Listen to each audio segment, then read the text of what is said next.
I'm regional media film critic Sean Patrick with a review of The Purge Election Year. What made you apply for this position? I like your politics. No, I want a real answer.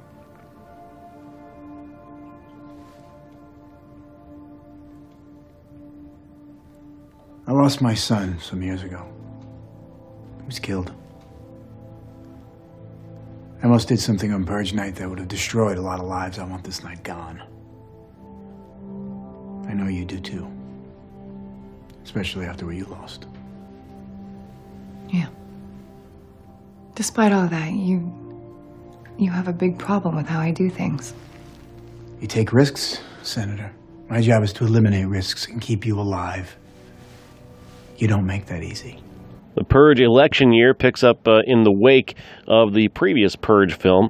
Leo from that movie, played by Frank Grillo, is now working as a Secret Service agent for a presidential candidate played by Elizabeth Mitchell. She's attempting to end the Purge and battling against the new founding fathers of America, who are, of course, pro-Purge. They started it and are benefiting from it via the industry of killing poor people.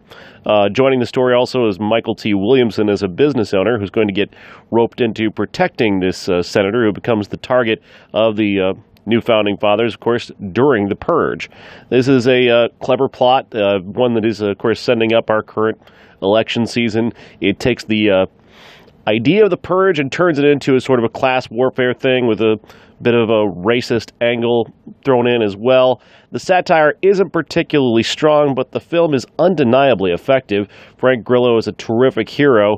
Elizabeth Mitchell is effective as the sympathetic senator trying to stop the Purge. And, of course, the new founding fathers create characters who are, well, people you want to see purged, I guess you might say.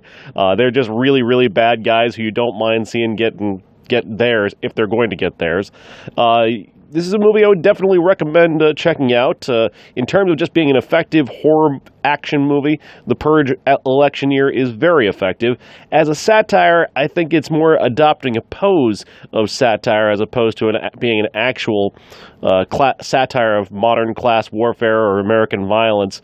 It poses in that direction as if it's going to be some clever takedown, or not takedown, but parody of our modern obsession with violence. But it doesn't really have the heart to actually go after any big targets. There's talk of the NRA. There's a little bit of talk of maybe kind of right-wing politics. But overall, the movie doesn't have the nerve to be a true satire. It's more of an action horror film, but as an action horror film, it is very effective. And I do recommend Purge Election Year. Just don't expect too much from it. I'm Sean Patrick.